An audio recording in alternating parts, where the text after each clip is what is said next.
Hello বন্ধুরা, নমস্কার। আমি সুচিত্রা চলে এলাম সানডে স্পেশাল নিয়ে। সকালবেলায় চলে এলাম স্কিন কেয়ার করতে। আর যেহেতু রান্নাঘরে যাবে তো স্কিন কেয়ারটা একটু খুবই তো দরকার, তারপরে না হলে আর হবে না। দোকানটা এর ওখান থেকে যেতে হবে। একটা কাজ করে দাদুকে বলবো নিয়ে যেতে। ঠিক করেছে তুমি। আমি কিচ্ছু বলিনি। বলেছে বলবো রেডি বলবো তখন তাই নিয়ম তুই রেডি হলে ভয় পাবি তুই। তুই তোকে তো যে রেডি হলে তুই ভয় পাবি।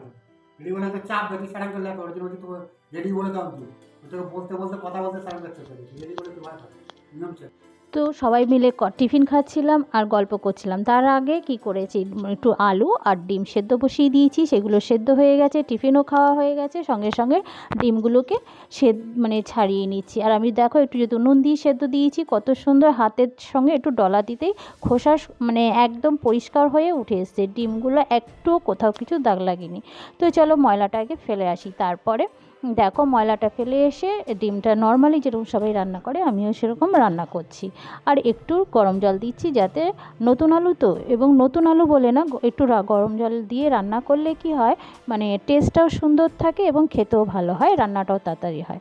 আর আজকে যেহেতু শুনতেই পেলে আমার মেয়ে নাক ফুরিয়েছে, তো অনেকগুলো টমেটো এনেছে। তা আমি আজকে মাংসতে কোনো টমেটো বা টক দই কিছুই দেবো না। তাই টমেটোগুলো কীভাবে স্টোর করে রাখি, অন্তত 20 দিন অনায়াসে এইভাবে স্টোর করে রাখবে, ভালো থাকবে। টমেটোগুলোকে ভালো করে ধুয়ে একটু ডিব্বার মনে হলুদ দিয়ে দিয়েছি, আর প্রত্যেকটা টমেটোর মুখগুলো নিচে সুন্দর করে দিয়ে আর এইভাবে স্টোর করে রাখছি। এইভাবে যে কোনো জিনিস স্টোর করলে ভালো থাকে। আর এদিকে দেখো একটা প্যাক তৈরি করছি। প্যাকটা কিসের জানো? এটা কিন্তু মুখে মাখার প্যাক নয়, শরীরের প্যাক। এই জিনিসটা খেলে কিন্তু তোমার স্কিন বলো, হেয়ার বলো, খুব সুন্দর গ্লো করে। তো এটা তোমাদের পরে বলছি। আর এদিকে বললাম আজকে সানডে স্পেশাল, তাই আজকে তো সব কিছুই স্পেশাল হয়েছে। ঘুম থেকে উঠতেও দেরি হয়ে গেছে, আড্ডা হয়েছে অনেক দিন পর। আর সানডে একটু আড্ডা ধামাকা হবে না, তা কী করে হয় বলো? তো এদিকে সমস্ত সবজি কেটে নিয়েছি, মাংসতে যা যা দেবো, আর আলুর মধ্যে নুন হলুদ মাখিয়ে রেখে দিয়েছি, যাতে আলুটা সুন্দরভাবে আলুর মধ্যে নুনটা ঢোকে। এদিকে কড়াটা বসিয়ে দিয়েছি, আর কড়াটা যখন খুব ধোয়া উঠে গেছে বুঝতে পারিনি, জানো তো। তো যাই হোক, আলুগুলো দিয়ে ভালো করে ভেজে নিচ্ছি। এবার আলু যে ভাজা হয়ে গেছে, ওই তেলের মধ্যেই আমি দিয়ে দিচ্ছি একটু জিরে, একটা তেজপাতা আর দুটো শুকনো লঙ্কা। আর সুন্দর জিরে পোড়া আর তেজপাতার একটা গন্ধ উঠেছে, তখন দিয়ে দিচ্ছি পেঁয়াজ। আর পেঁয়াজটা একটু আজকে গোটাই দেবো, যেহেতু এটা একটু কালচে করে ভাজবো। আর আজকে চিকেনটা হবে একটু অন্যরকমভাবে। ওই যে বললাম চিকেন স্পেশাল করব, তাই একটু নিয়ে নিচ্ছি পোস্ত, তিল, আমন্ড আর কাজু। আমি এখানে কিশমিশ দিচ্ছি না, তোমরা চাইলে দিতে পারো, কারণ আমার মেয়ের যেহেতু টক খাওয়া বারণ তাই। আর পেঁয়াজটা দেখো একটু কালচে করে ভেজে নিয়েছি। আর এই যে বললাম পেস্টটার মধ্যে তোমরা চাইলে চালমগজ দিতে পারো, আমি দেবো না, কারণ চালমগজটা পেটটা ভারী করে। তো দেখো কত সুন্দর। আর চালনিটাই কেন নিয়েছি জানো তো? পোস্তর যা দাম, পোস্ত তিলের প্রচুর দাম, আমাদের সাধারণ ঘরে অসম্ভব ব্যাপার। আর যাতে পোস্তটা নষ্ট না হয়, তার জন্য আমি চালনিতে নিয়েছি, যাতে একটুও নষ্ট না হয় এবং পরিষ্কারভাবে ধোয়া হয়ে যায়।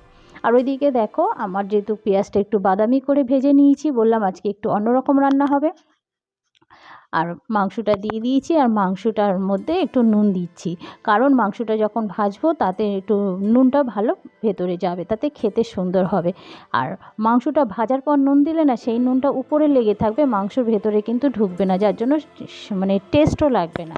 তো মাংসটার মধ্যে নুন দিয়ে একটু চাপা দিলাম, এবং অনেকটাই জল বেরিয়ে গেছে, তাতে টেস্টটাও সুন্দর হয়। আর এখানে দিয়ে দিচ্ছি আদা আর রসুনের পেস্ট। আর একটা কথা বলি বন্ধুরা, তোমরা যখন মুরগির মাংস রান্না করবে না, রসুনের ভাগটা বেশি দেবে, আদার ভাগটা কম দেবে, দেখবে মাংস অসাধারণ লাগে খেতে। একটু রসুনের ভাগটা বেশি দিয়ে করে একবার বিশ্বাস করে করে দেখতে পারো, আশা করছি তোমাদের ভালো লাগবে। আর এখানে যেহেতু আমি টক দই বা টমেটো কিছু দেবো না, তাই একটু হালকা করে কালার লঙ্কা দিয়ে দিলাম। আর ছোটো ওভেনে আমি ট্রান্সফার করে দিলাম গ্যাস কড়াটা, কারণ এদিকে আমি একটু গরম জল বসাবো। আর ওই যে গরম জলটা কেন বসাচ্ছি বলো তো? মাংসতে দেবো বলে। ওই যে বললাম আমি একটু সব কিছুতেই গরম জল দিই, তাতে রান্নার টেস্টটা খুব সুন্দর হয় এবং রান্নাটাও তাড়াতাড়ি হয়। আর এদিকে দেখো আমি আলু আর মটরশুঁটিগুলো দিয়ে দিচ্ছি, দিয়ে একটু ভালো করে নাড়াচাড়া করে, আর ওই পেঁয়াজ পেস্টটা দিয়ে দেবো। পেস্টটা দিয়ে না একটু ভাজা ভাজা করতে হয়, একটু কাঁচা গন্ধটাকে ছাড়তে হয়। তো আমি একটু ঢেকে নিয়ে আর এখানে তোমাদের বলা হয়নি, হলুদটা আমি যত সামান্য দিয়েছি, না তোমরা না দিলেও পারো, প্রয়োজন হয় না। কারণ হলুদটা দিলে কি হয়, পোস্তর যে গন্ধটা সেটা আমার মনে হয় পাওয়া যায় না।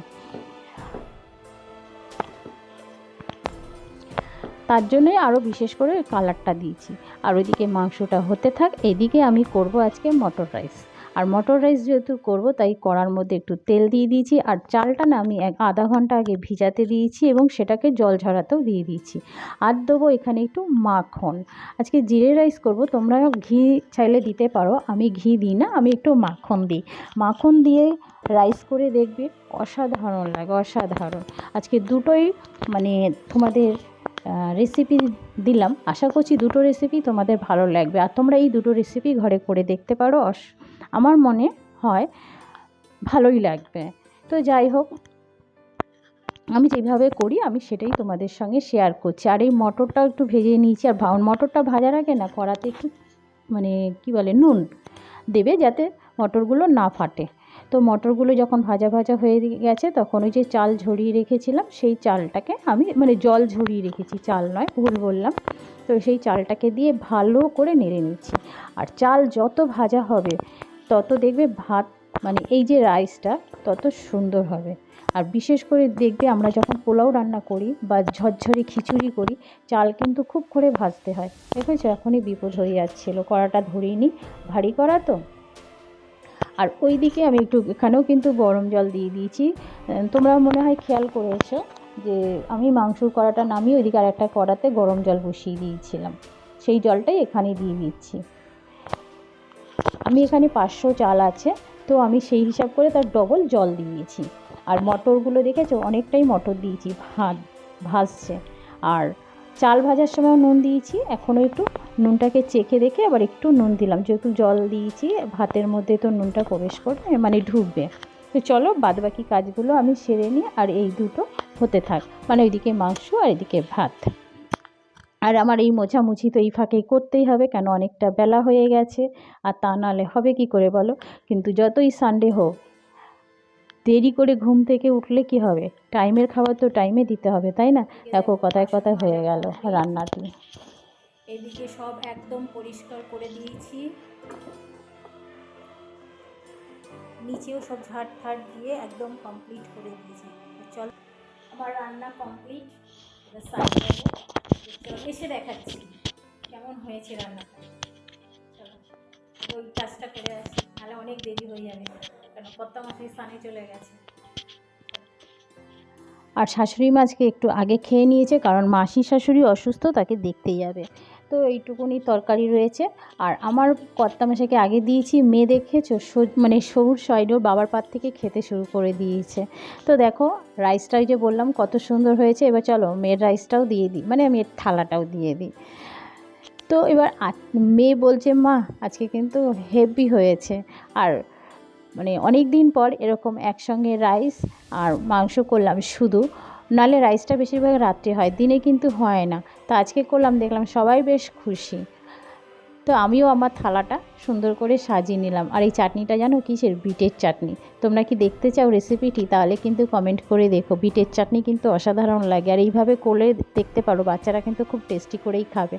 তো গল্পের গল্পে একসঙ্গে খাওয়া হচ্ছে, কারণ আমার মেয়ে যেহেতু কার্টুন দেখছে, বুঝতেই পারছো। আর ওই যে আমলকি, গুড়, হলুদ আর আদা এইগুলো পেস্ট করে নিয়ে এবার এই রোদে সুন্দর বড়ি করে দিচ্ছি। তোমরা চাইলে ফ্রিজের যে বক্সগুলো থাকে সেটাও নিয়ে ফ্রিজে ঢুকিয়ে দিতে পারো, কিন্তু আমি ফ্রিজে দেবো না, আমি এইভাবে বড়ি করে একটু রোদে শুকিয়ে নেব। ছোটোবেলায় যেরকম আমরা কালমেঘের বড়ি করে খাওয়া হতো, এটাই বেশি সুবিধে, তাতে আমার মেয়েকেও খাওয়াতে সুবিধা হবে। একটা করে বড়ি খেয়ে নেবে আর একটু জল খেয়ে নেবে, তাতে খেতেও সুন্দর হয়। আর এইভাবেই আমি স্টোর করি, আশা করছি তোমাদের ভালো লাগবে।